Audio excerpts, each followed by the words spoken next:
Hello students, M&C Education welcomes you all. M&C Education में आप सभी लोगों का बहुत बहुत स्वागत. In today's class we are going to start last chapter of class 11th, that is probability. आज हम 11th क्लास का आखिरी चैप्टर NCERT में जो दिया हुआ है probability, वो हम शुरू करने जा रहे हैं.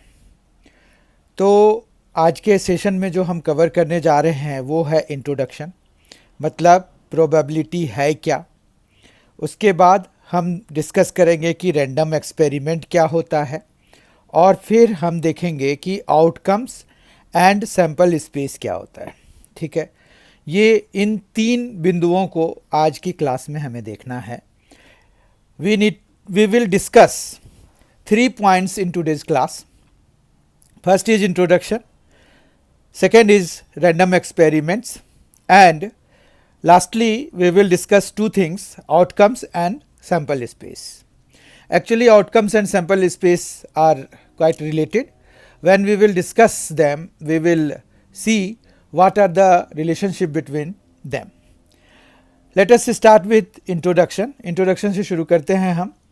तो introduction में ये है कि probability है क्या. बेसिकली हमें प्रोबेबिलिटी जो है हमने क्लास 10th में भी किया हुआ है, पर वो थोड़ा बेसिक सा था.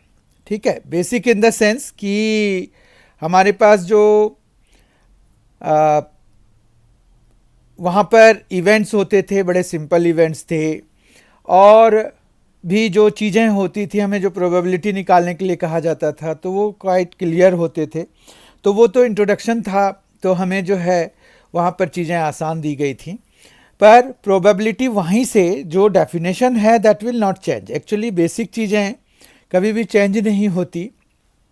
तो ये बेसिक चीज़ों का सेम रहना हमारे लिए थोड़ा मददगार हो जाता है कि हम बेसिक चीज़ों के बेसिस पर किसी और चीज़ को भी डिफ़ाइन कर सकते हैं. या एटलीस्ट हमें जब कोई फैमिलियर सा टर्म दिखता है तो हमें तुरंत से याद आ जाता है कि ठीक, इसका मीनिंग यही है. तो यहाँ पर भी प्रोबेबिलिटी का मीनिंग वही है कि चांस. प्रोबेबिलिटी बेसिकली क्या है? चांस होता है. ठीक है, chance of happening of anything. ठीक है, अब चांस को हम यूजुअली 0% से 100% के बीच में एक्सप्रेस करते हैं. जैसे अगर हम मान रखिए कि किसी दिन, किसी नॉर्मल डे में बारिश होने की बात कर रहे हैं, तो हम ये कहते हैं कि आज 50% चांस है, या आज 20% चांस है, या आज बिल्कुल भी चांस नहीं है यानी कि 0% चांस है. या अगर काफ़ी क्लाउडी सा वेदर होता है, क्लाउडी डे होता है, तो बादल होते हैं अगर आसमान में, तो हम कहते हैं कि 100% चांस है कि बारिश होगी. तो ये चांस ही हमारे लिए प्रोबेबिलिटी है. ठीक है, तो आखिर फिर डिफरेंस क्या है? कुछ तो डिफरेंस होगा. एक्चुअली डिफरेंस तो कुछ भी नहीं है. जैसे अगर ये chance of happening of anything is defined as probability. ठीक है, अब यहाँ पर हम 0% और 100% से अगर किसी चीज़ को, किसी के चांस को व्यक्त करते हैं, एक्सप्रेस करते हैं, तो हम जो है प्रोबेबिलिटी को भी उसी तरह से 0 से लेके 1 के स्केल पे एक्सप्रेस करते हैं. एक्चुअली अगर आप देखेंगे कि 0% से 100% को अगर आप डिवाइड कराते हैं, मतलब पूरा अगर डेसिमल के फॉर्म में लिखते हैं, तो वो 0 से 1 के बीच में ही होता है. तो probability is defined as chance of happening of anything. ठीक है, हैपनिंग ऑफ एन इवेंट. अब जो होना होता है उसको इवेंट कहते हैं. इवेंट हम नेक्स्ट सेशन में देखेंगे. अभी तो हमें जो है ये खाली डिफाइन करना था. तो इवेंट जैसे बारिश, अभी हमने जिक्र किया था कि बारिश, तो बारिश एक इवेंट हो गया. या किसी का आना, किसी बंदे का कहीं पर आना, वो एक इवेंट हो गया. अगर हम उसको कंसीडर कर रहे हैं तो ठीक है। तो इवेंट को बेसिकली हम इस तरह से डिफाइन कर सकते हैं कि जिसके बारे में, जिसके होने का या ना होने का हम जिक्र कर रहे हो, तो वो क्या हो जाएगा, इवेंट हो जाएगा। ठीक है, अब आ जाते हैं हम रैंडम एक्सपेरिमेंट पे। ठीक है, रैंडम एक्सपेरिमेंट क्या होता है? रैंडम मतलब होता है कुछ भी, मतलब कोई भी order, not in orderly manner, मतलब किसी भी ऑर्डर में नहीं है, कोई डिफाइंड वे ऑफ डूइंग नहीं है, किसी भी तरीके से कर दिया जाए। ठीक है, तो रैंडम उसी को कहेंगे, जो लिटरल मीनिंग है वही यहाँ पर भी काम करेगा। एक्सपेरिमेंट जो भी हम, जैसे अगर मैथमेटिकली हमारे लिए सिक्का उछालना भी एक्सपेरिमेंट है। ठीक है, और वो रैंडम एक्सपेरिमेंट ही है, क्योंकि अगर हम सिक्का उछालते हैं तो हमें जो है ये पता नहीं होता है कि इधर it will be a head और it will be a tail. ठीक है, अगर आप देखेंगे तो टॉसिंग अ क्वाइन जो है वो एक रैंडम एक्सपेरिमेंट है। इसके दो आउटकम्स हैं, एक हेड आ सकता है या टेल आ सकता है। ठीक है, बट हम सर्टेनली नहीं कह सकते, वी आर अनेबल टू से सर्टेनली समथिंग कि इट विल बी इधर अ हेड और अ टेल। मतलब एग्जैक्टली हेड आ रहा है या टेल आ रहा है, या दो बारी अगर करेंगे तो क्या रहेगा सिस्टम। तो ये एक रैंडम एक्सपेरिमेंट है। तो रैंडम एक्सपेरिमेंट को अगर हम डिफाइन करने लगें तो ये हो जाए कि whose exact outcome is not known. ठीक है, whose exact outcome is not known to us. अगर किसी का एग्जैक्ट आउटकम नहीं पता हो तो हमें जो है उसको रैंडम एक्सपेरिमेंट कहना पड़ेगा, क्योंकि उसका हमें ओवरऑल आउटकम तो हमें पता है। जैसे अगर हम टॉसिंग अ कॉइन ही का एग्जाम्पल लें तो हमें पता है कि हेड आएगा कि टेल आएगा। अब देखिए, ये जो हमें ओवरऑल जो पता है वही हमारा नेक्स्ट जो हमें डिस्कस करना है सैंपल स्पेस, वो तैयार करता है। तो मतलब हम अब सैंपल स्पेस को डिफाइन कर लेते हैं पहले, और उसके बाद हम आउटकम्स को डिफाइन करेंगे, क्योंकि आउटकम्स जो होता है वो सबसेट ऑफ, या कहिए कि outcomes are elements of sample space. तो सैंपल स्पेस को हम कैसे डिफाइन करेंगे, सबसे पहले वो काम कर लेते हैं। तो सैंपल स्पेस को डिफाइन करने के लिए हमारे पास अगर कोई एक्सपेरिमेंट है, रैंडम एक्सपेरिमेंट है, तो हम जो है उसके ऑल पॉसिबल आउटकम्स की बात अगर करें तो ये जो बनाएगा वो बनेगा सैंपल स्पेस। ठीक है, अब अगर आप देखिए कि एक कॉइन को अगर हम टॉस कर रहे हैं, वन कॉइन, तो इसके लिए सैंपल स्पेस, जिसको कि हम एस से डिनोट करते हैं, तो वो क्या हो जाएगा, या तो हेड होगा या टेल होगा।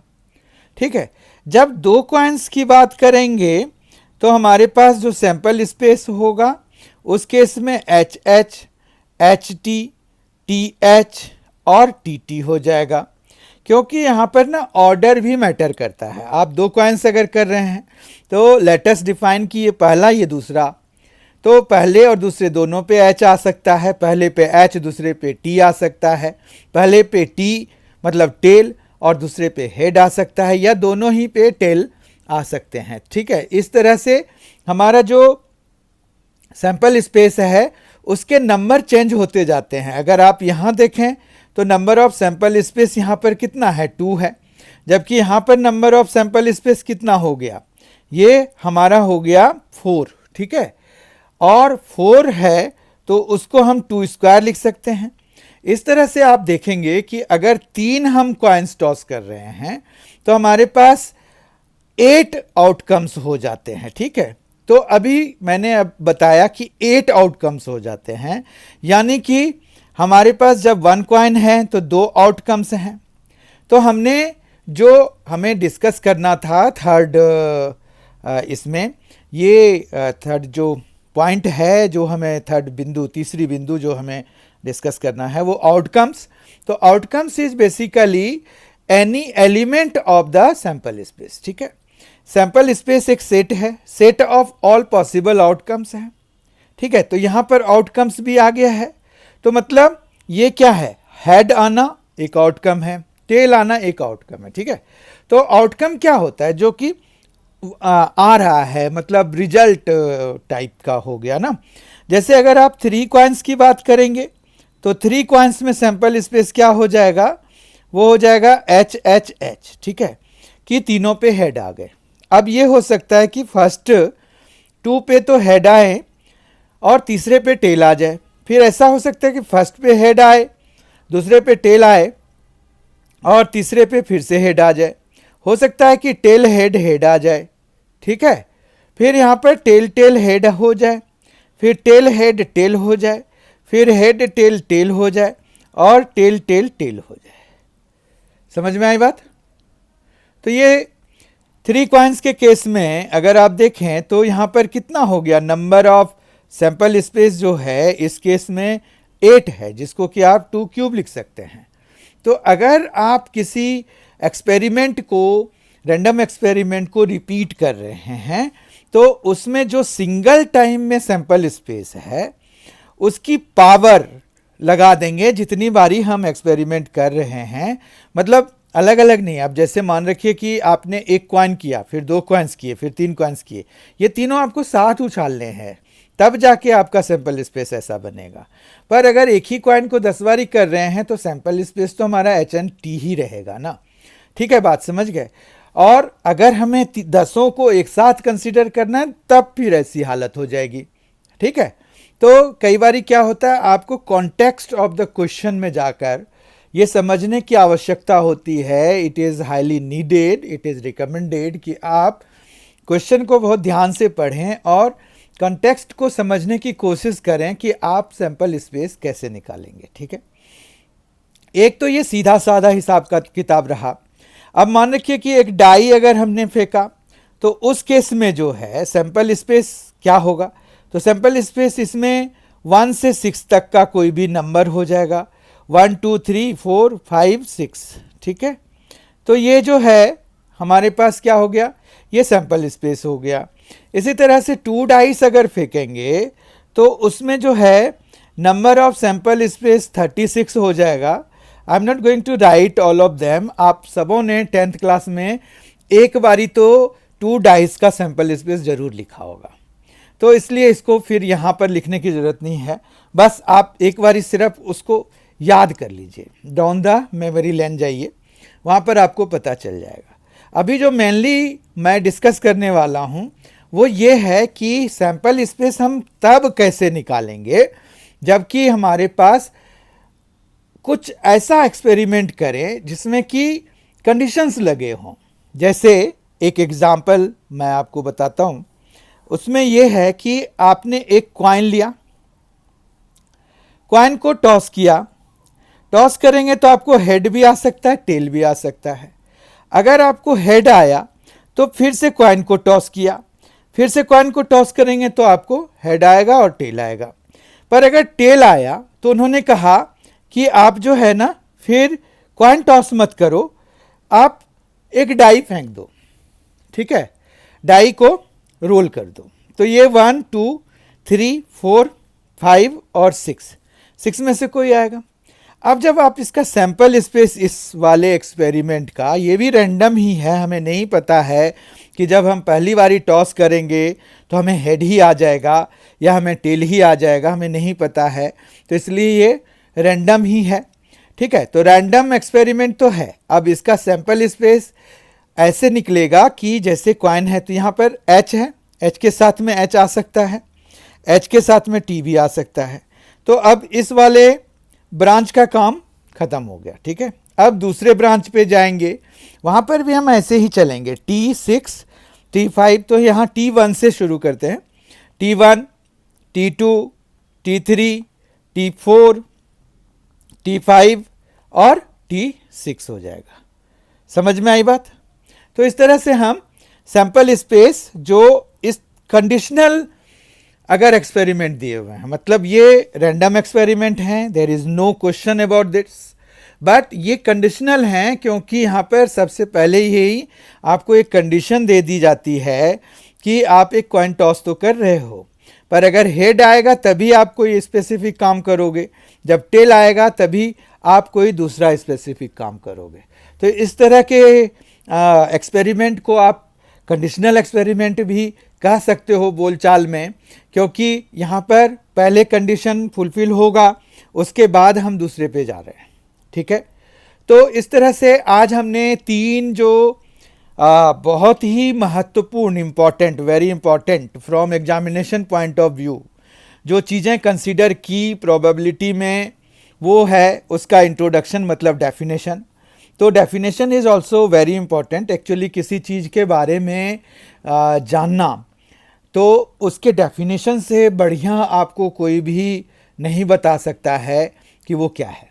ठीक है, किसी भी चीज़ को जानना है, अब जैसे किसी आदमी को अगर आपको जानना है तो आपको उसके स्वभाव से परिचित होना ज़रूरी होता है, और वो स्वभाव क्या हुआ तो उस पर्टिकुलर पर्सन का डेफिनेशन हुआ। ठीक है, कि how can you express that person. तो उसी तरह से यहाँ पर डेफिनेशन का बेसिक मीनिंग वही है। तो इंट्रोडक्शन में हमने बेसिकली जो प्रोबेबिलिटी का इंट्रोडक्शन हमने देखा, तो वो हमने बेसिकली डेफिनेशन ही देख लिया। फिर हमने देखा कि रैंडम एक्सपेरिमेंट क्या होता है, मतलब अगर हम देखें तो ये जो है लिटरल मीनिंग से बहुत ज़्यादा दूर नहीं है, बहुत पास है।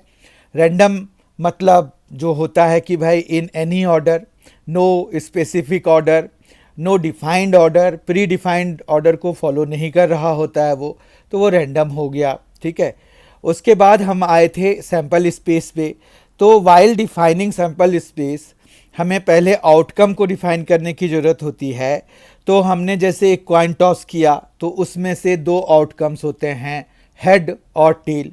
उनको जब हम एक सेट की फॉर्म में लिख देते हैं तो वो एक सैंपल स्पेस बन जाता है। तो आउटकम्स जो हैं वो क्या हैं, सैंपल स्पेस का सबसेट होता है, या कहिए कि सबसेट भी नहीं, एक एलिमेंट होता है। कई बारी 2-3 एलिमेंट्स भी हो सकते हैं, पर वो फिर इवेंट हो जाएंगे। ठीक है, आउटकम्स का तो हमेशा वही होगा कि सिंगल सिंगल ही हैं। तो हमारे पास जैसे अगर हमने 3 कॉइन्स भी टॉस किए तो आउटकम जैसे 3 हेड्स आ जाए या फिर 2 हेड्स आ जाएं, तो उसमें हमें जो सपोर्टिव आउटकम्स हैं वो ये 3 हो जाएंगे। ठीक है, तो लेकिन ये सभी आउटकम्स ही हैं। तो outcomes basically element of the sample space हो गया। ठीक है, और sample space is defined on the basis of outcomes, कि भाई it is set of all possible outcomes. ठीक है, तो इस तरह से हमने डेफिनेशन पार्ट और चीज़ों को समझने का कंसेप्चुअल पार्ट हमने कर लिया।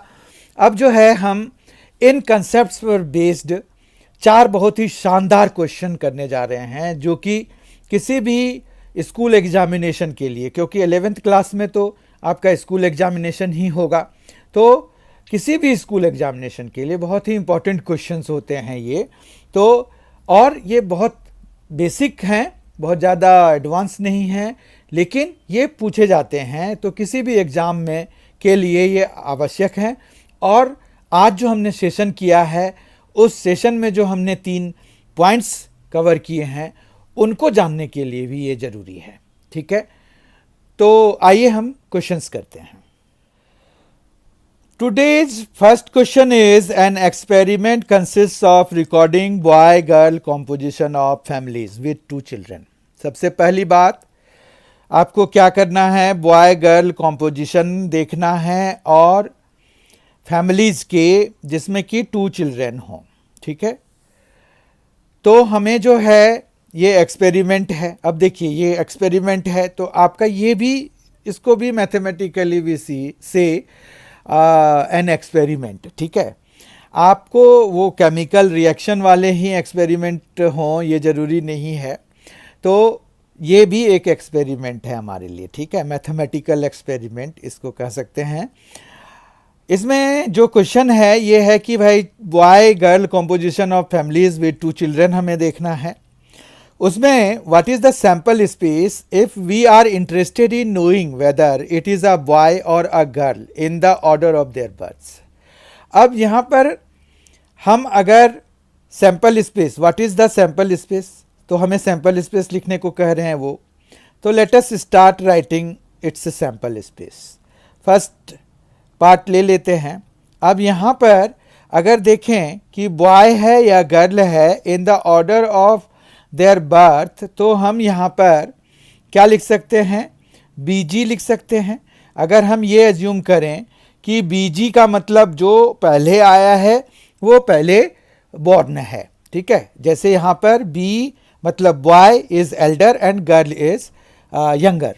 इसी तरह से हो सकता है कि बी बी हो, ठीक है, मतलब पहला भी बॉय और दूसरा भी बॉय। उसी तरह से जी जी भी हो और इसी तरह से जी भी हो। इसके अलावा अगर आप कोशिश करेंगे तो आपको कोई और नहीं मिल पाएगा, ठीक है। तो ये एक सैंपल स्पेस हो गया।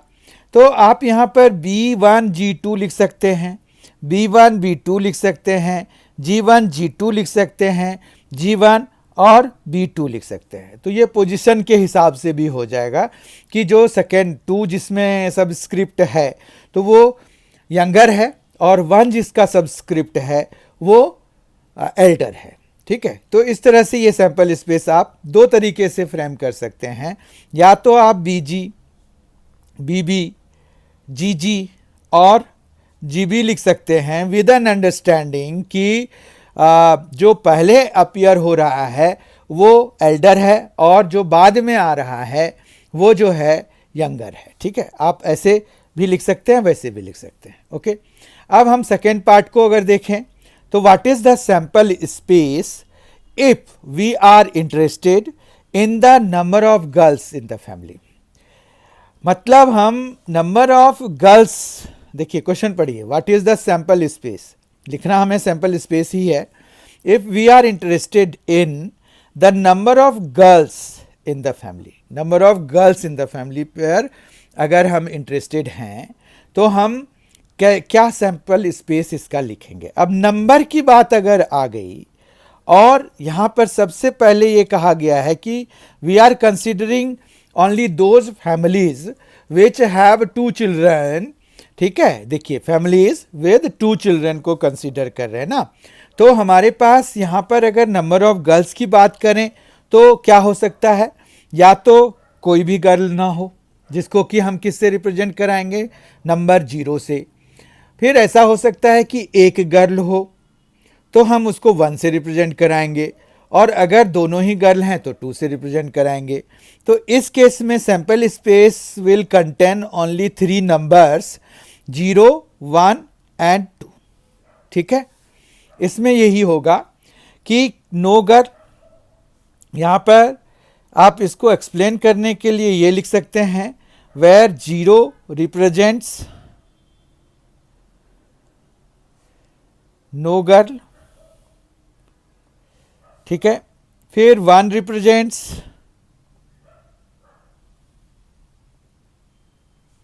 वन गर्ल and 2 represents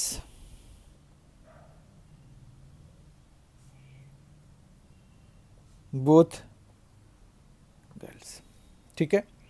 तो इस तरह से हम सैंपल स्पेस फ्रेम करते हैं बेस्ड ऑन द कॉन्टेक्स्ट। देखिए अब कॉन्टेक्स्ट जैसे ही चेंज हुआ, तो मैं अभी डिस्कस कर रहा था कि कॉन्टेक्स्ट आपको बहुत अच्छे से पता करने की आवश्यकता है, क्योंकि कॉन्टेक्स्ट चेंज हुआ, सैंपल स्पेस चेंज हो गया। देखिए यहाँ पर सैंपल स्पेस में नंबर्स आ गए, 0, 1, 2 आ गए, जबकि यहाँ पर 4 एलिमेंट्स हैं उसके, ठीक है। आप इसको अपने तरीके से जैसे भी लिखिए, क्योंकि सेट्स के बारे में अगर हम बात करें तो हमें सबसे पहले सेट्स का यही पता है कि ये जो है well defined group of objects होते हैं और हम किसी भी ऑर्डर में इनके एलिमेंट्स को लिख सकते हैं, ठीक है ना बात।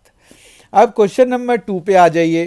क्वेश्चन नंबर 2 पे अगर हम देखें तो क्वेश्चन नंबर 2 है, an experiment consist of rolling a die and then tossing a coin if the number on the die is even.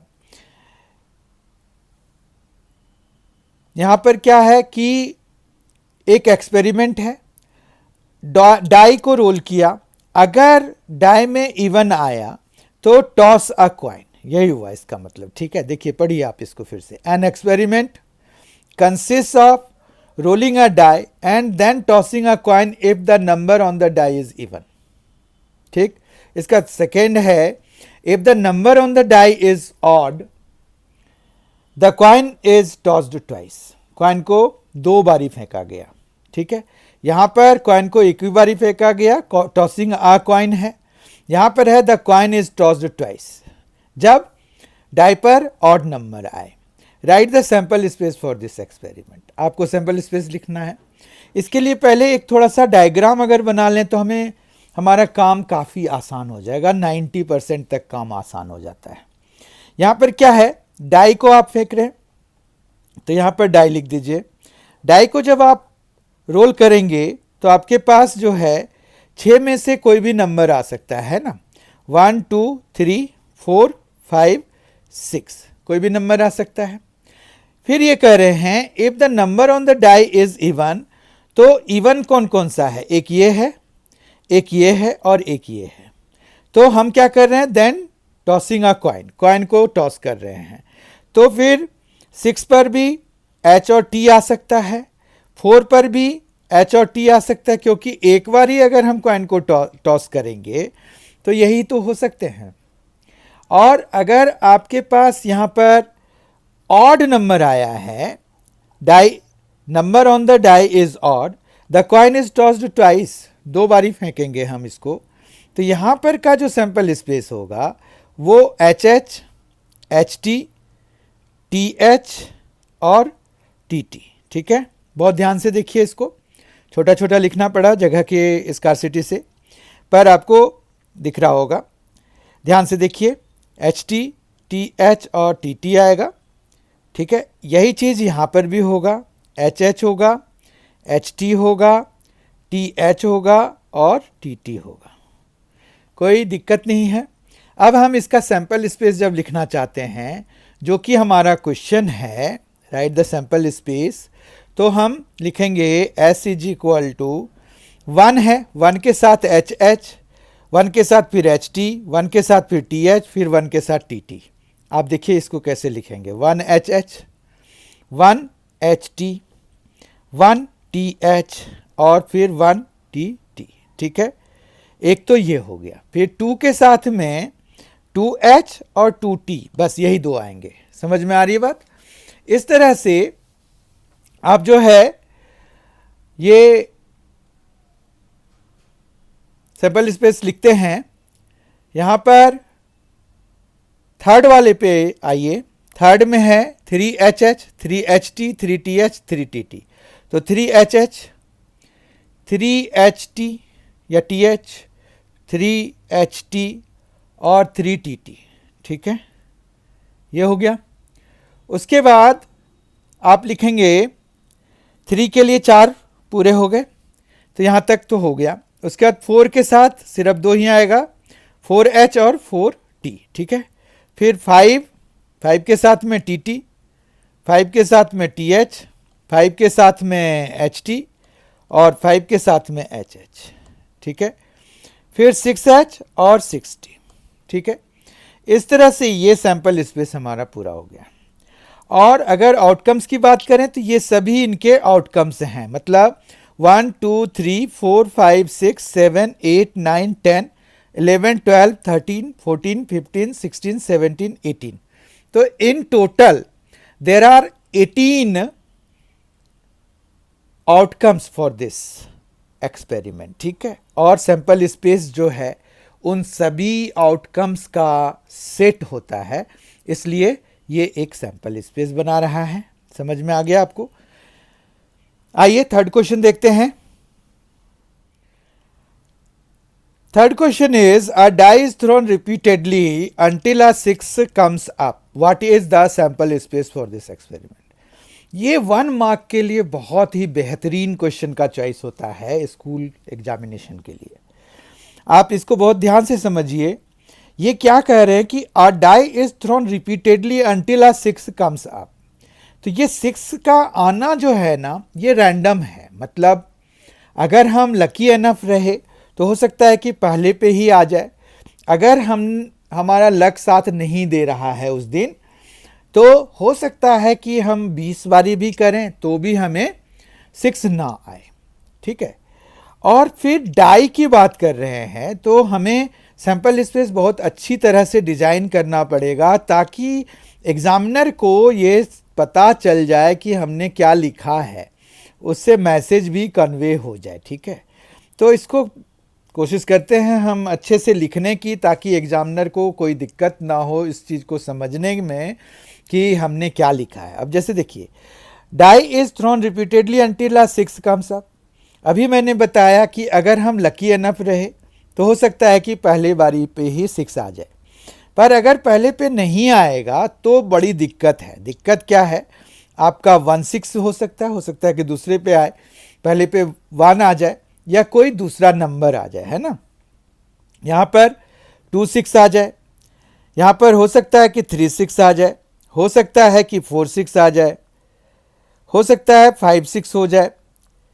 पर ये 1 2 3 4 5 तक तो ठीक है, 6 6 विल नॉट बी देयर। क्यों?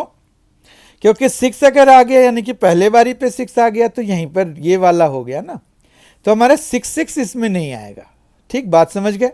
इसी तरह से आपको फ्रेम करना पड़ेगा इसको। अब आ जाते हैं जब तीसरे पे 6 आ रहा होगा और बाकी पहले 2 पे नॉन 6 आ रहा होगा। ठीक है। तो पहले 2 पे नॉन 6 आ सकता है 1 1 6। ठीक है।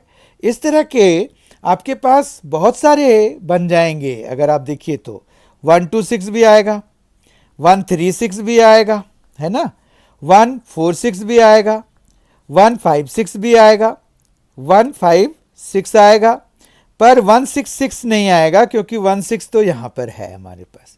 ठीक है। मतलब जो ये जो डबलेट हैं वो भी इधर किसी से मैच नहीं करना चाहिए।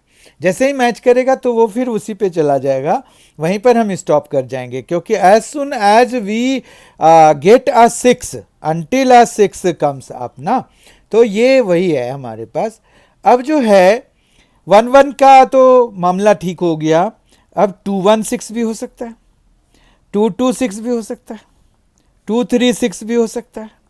इस तरह से आप कितना लिखेंगे, तो आप डॉट डॉट डॉट कर दीजिए, इधर भी डॉट डॉट डॉट कर दीजिए। ठीक है। और यहाँ पर सीधा 6 6 तो आएगा ही नहीं, 5 1 6 पे आ जाइए, फिर 5 2 6 पे आ जाइए, फिर यहाँ पर 5 5 6 पे आ जाइए। ठीक है। इस तरह से हो जाएगा। तो ये तो काफ़ी वो हो जाएगा ना, लंबा हो जाएगा, और ये मतलब डॉट डॉट डॉट काफ़ी चलता रहेगा। तो हम यहाँ पर ऐसा लिख देते हैं एक दूसरा तरीका। ये देखिए, ये तो चलिए ठीक है। इसमें क्या है ना कि फिर भी कन्फ्यूज़न तो हमेशा ही रहता है और लिखना भी उतना आसान नहीं है, कन्वीनियंट नहीं है इसको लिखना। तो हम एक काम करते हैं कि एक 6 तो 6 ही रखिए, बाकी n ले लीजिए। ठीक है। कि मतलब अदर देन 6 अगर आ रहा है तो हम उसको n से डिनोट कर देते हैं, तो n कॉमा 6 हो जाएगा।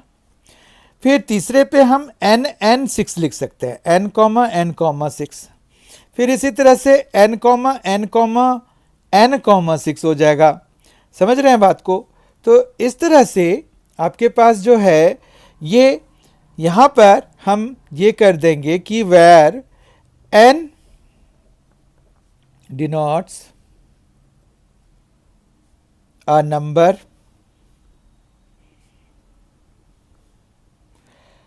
other than 6। ठीक है। अब देखिए, बात यह है कि यहाँ पर एक दिक्कत ये आ सकती है, आपके माइंड में चल रहा होगा कि अगर हम n लिखेंगे तो हमें तो पता ही नहीं चलेगा कि कितने नंबर हैं इसमें, इसके सैंपल स्पेस में। तो वो नंबर आप घबराइए नहीं, आपको ऐसे भी पता नहीं चलना है, क्योंकि ये इस तरह के एक्सपेरिमेंट होते हैं जिसमें number of elements, number of outcomes infinite होते हैं। मतलब number of elements of sample space जो होते हैं वो इन्फिनाइट होते हैं। We can not count it and write a number for them. ठीक है, बात समझ गए? तो ये जो है यहाँ पर n लिखने से कोई हार्म नहीं है हमारा, क्योंकि नंबर ऐसे भी नंबर ऑफ जो इस केस में नंबर ऑफ सैंपल स्पेस की बात अगर करें तो वो जो है ऐसे भी इन्फिनिटी है, नॉट डिफाइंड है, हमें नहीं पता है कि कितना आने वाला है। ठीक है, क्वेश्चन नंबर 4 और आज के सेशन का आखिरी क्वेश्चन देखते हैं। यहाँ पर है a box contains 1 red and 3 identical white balls, 2 balls are drawn. यहाँ देखिए आइडेंटिकल है समथिंग, ठीक है बात, 3 होते हुए भी वो आइडेंटिकल हैं वाइट बॉल्स, तो we can not distinguish them ना, तो ये दिक्कत है। यहाँ पर a box contains 1 red and 3 identical white balls, 2 balls are drawn at random in succession without replacement, replacement भी नहीं है। Write the sample space for this experiment. अब देखिए यहाँ पर 2 तरह के एक्सपेरिमेंट्स भी होते हैं। एक जैसे हमने कुछ निकाला वो फिर हमने रखा नहीं, और दूसरा निकाल लिया जो कि इस केस में है विदाउट रिप्लेसमेंट में है। कई बारी क्या होता है आपको विद रिप्लेसमेंट की चीज़ें देते हैं, जिसमें कि हम जो चीज़ निकालते हैं उसको फिर पहले वापस रखते हैं, फिर हम दूसरा एक्सपेरिमेंट करते हैं। मतलब दूसरा ड्राइंग, मतलब हम ड्रॉ जो करेंगे, अगर बॉल निकाल रहे हैं तो दूसरी बारी जब निकाल रहे होंगे उससे पहले हम पहले बॉल को उसमें डाल देंगे। ठीक है, बात समझ गए? तो वो होता है विद रिप्लेसमेंट। अब यहाँ पर है कि एक तो आइडेंटिकल आपको समझ में आ गया होगा, एक रिप्लेसमेंट का समझ में आ गया होगा। अगर हम इसका सैंपल स्पेस लिखना चाह रहे हैं, जो कि हमें लिखना है write the sample space for this experiment, तो हम S लिखेंगे। अब यहाँ पर रेड को हम R से रिप्रेजेंट कर दें। अब चूंकि हमने यहाँ पर विदाउट रिप्लेसमेंट है तो एक ही रेड बॉल है, तो अब दूसरे पोजीशन पे रेड बॉल तो नहीं हो सकता है। ठीक है, यहाँ पर 2 बॉल्स कर रहे हैं तो दूसरा बॉल तो हमें लिखना पड़ेगा ना, तो हम RW लिख सकते हैं। ठीक है, RW हो गया। फिर हम क्या लिख सकते हैं, WW लिख सकते हैं, या फिर क्या लिख सकते हैं, WR लिख सकते हैं, और कोई तरीका नहीं है। ठीक है, अब देखिए यहाँ पर क्या हो रहा है, अगर रेड पहले पे आ गया तो दूसरे पे अब रेड नहीं आ सकता, दूसरे पे वाइट ही आएगा। ठीक है, पर अगर वाइट पहले पे आ गया तो दूसरे पे वाइट आ सकता है, क्योंकि वाइट जो है 3 है यहाँ पर, 3 आइडेंटिकल वाइट बॉल्स। अब ऐसा भी हो सकता है कि पहले पे वाइट आए और दूसरे पे रेड आ जाए। तो इस तरह से आपके पास इसका जो नंबर ऑफ सैंपल स्पेस है वो 3 ही रहेगा। ठीक है, बात समझ गए? तो ये इसका सैंपल स्पेस हो गया। ये बड़ा ही सिंपल है, टेक्निकल है, लेकिन यहाँ पर आपको R, W1, W2 वगैरह लिखने की ज़रूरत नहीं है ड्यू टू दिस आइडेंटिकल। अगर यहाँ पर रहता कि 3 वाइट बॉल्स हैं और वो कुछ नहीं बोलते कि अगर 3 नॉन आइडेंटिकल वाइट बॉल्स हैं, या सिंपली कहते हैं कि 3 वाइट बॉल्स हैं, है ना, मतलब 1 रेड बॉल है एंड 3 वाइट बॉल्स हैं, उस केस में जो है सैंपल स्पेस चेंज हो जाएगा। ठीक है, यहाँ पर आइडेंटिकल नहीं लिखा हुआ है, इस चक्कर में इसका सैंपल स्पेस चेंज होके R तो ठीक है एक ही है, उसमें हम नंबरिंग क्यों दें, पर ये जो 3 वाइट है और यहाँ आइडेंटिकल वगैरह नहीं लिखा हुआ है, तो हम इसको W1, W2 और W3 से डिनोट करा देंगे, जो कि हमें सैंपल स्पेस लिखने में मदद करेंगे। तो R के साथ RW1, RW2, RW3 ये आ सकता है। फिर ऐसा हो सकता है कि W1R, W2R, W3R, इस तरह का भी हो सकता है। ठीक है, तो इस तरह से ये टर्मेंडस चेंज हो जाता है एक तरह से। अब यहाँ पर क्या हो जाएगा, W1 W2 हो सकता है, तो W2 W1 भी हो सकता है, फिर W1 W3 भी हो सकता है, तो W3 W1 हो सकता है, फिर W2 W3 हो सकता है, तो W3 और W2 भी हो सकता है। समझ में आई बात? पर सेम कहीं पर भी नहीं होगा ड्यू टू कि विदाउट रिप्लेसमेंट है, मतलब हमने विदाउट रिप्लेसमेंट इसमें भी रखा हुआ है। ठीक है,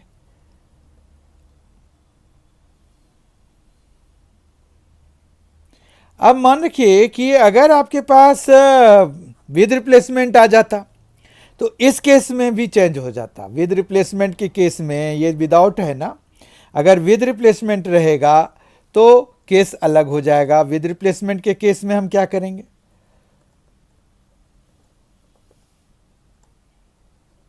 विद रिप्लेसमेंट के केस में हमारे पास सैंपल स्पेस क्या हो जाएगा, अगर even if we are considering this same question, ठीक है, बट यहां पर विदाउट की जगह पे विद लगा हुआ है। ओके, विदाउट की जगह पे विद लगा हुआ है, इस वाले की जगह पे विदाउट की जगह पे विद लगा हुआ है। तो विद रिप्लेसमेंट अगर हम कर रहे हैं तो 1 रेड है और 3 आइडेंटिकल है वाइट।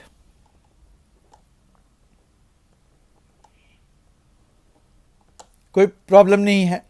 तो इसका सैंपल स्पेस जब हम लिखेंगे तो यहां पर आर आर भी आएगा, ठीक है, डब्ल्यू डब्ल्यू भी आएगा और आर डब्ल्यू भी आएगा और डब्ल्यू आर भी आएगा। तो इस तरह से चेंजेज हो जाते हैं। समझ में आई बात?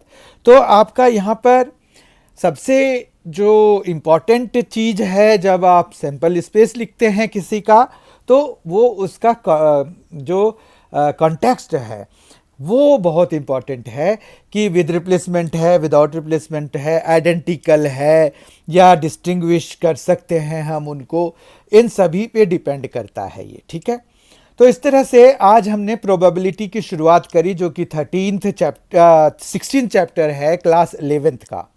16th चैप्टर है जो कि क्लास 11th का, वो हमने आज शुरू किया।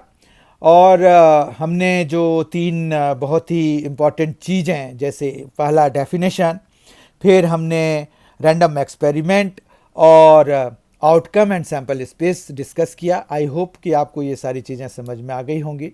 अगर आपको ये वीडियो पसंद आया है तो please like it, share it with your friends, अपने दोस्तों के साथ इसे शेयर कीजिए।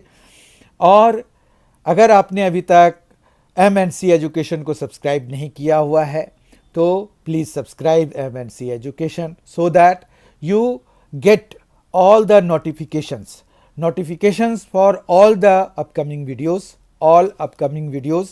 ये वीडियोस जो हैं बहुत ही इम्पोर्टेंट हैं और ये इक्वल इंटरवल्स पे आते रहते हैं और आते रहेंगे। तो इससे आपको तैयारी में काफ़ी मदद मिलेगी। मतलब इम्पॉर्टेंट क्वेश्चंस भी हम डिस्कस कर रहे हैं हर एक सेशन में। हम important question, concept, only concept delivery is not here. आपको कंसेप्ट डिलीवरी के साथ साथ जो उसका एप्लीकेशन है वो भी आपको बताया जा रहा है। तो आई फील कि ये वीडियोस आपको बहुत ही ज़्यादा फ्रूटफुल लग रहे होंगे, यूज़फुल लग रहे होंगे।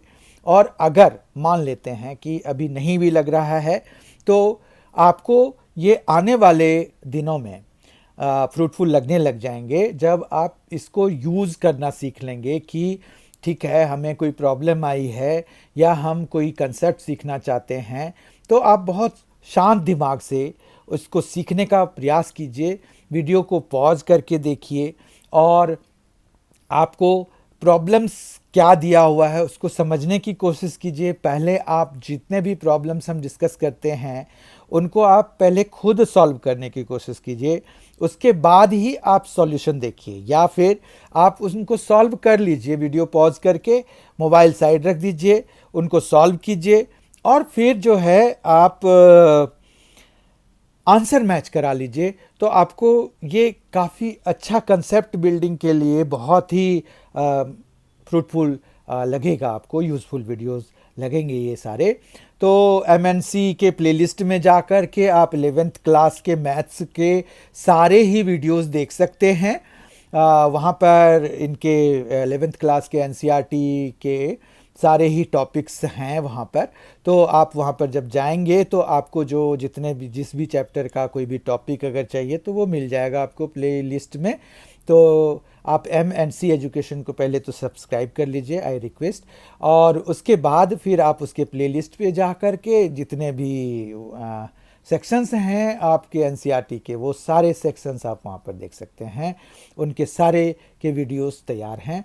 आपको कहीं पर ज़्यादा मतलब ढूंढने की ज़रूरत नहीं पड़ेगी और ऐसा नहीं लगेगा कि समथिंग इज़ मिसिंग देयर। तो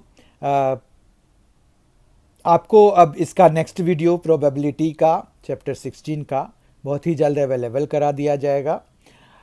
तब तक के लिए until then, thanks for being with us. Thanks a lot. Enjoy yourself.